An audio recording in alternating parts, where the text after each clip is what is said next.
আমার অত্যন্ত কাছের বন্ধু অধ্যক্ষ মাওলানা রুহুল আমিন সাহেব এবং আমাদের সহ-অধ্যক্ষ মাওলানা মামুন সাহেব, আমার অত্যন্ত স্নেহের ভাগিনা অধ্যক্ষ মাওলানা হোসেন মোহাম্মদ বেলাল।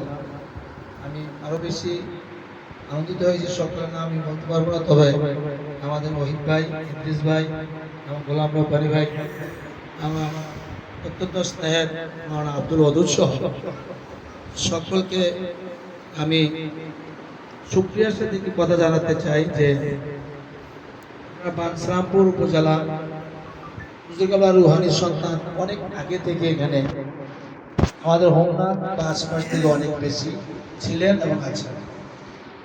এবং আমাদের এই বানসারামপুরে আমাদের শ্রীপুর দরবারের একটি ফুল আপনাদের বানসারামপুরের মাটিতে শুয়ে আছে, যাকে একটু আগে আপনারা সালাম দিয়েছেন মিলাদের মধ্যে। আমি সকলকে বলবো, আমাদের অবস্থান কিন্তু সারা বিশ্বের দিকে তাকাইলে ভালো না,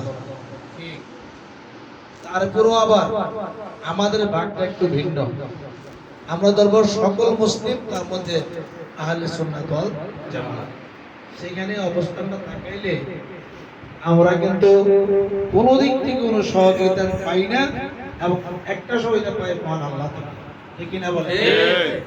আপনারা খেয়াল করবেন, যদিও রাজনৈতিক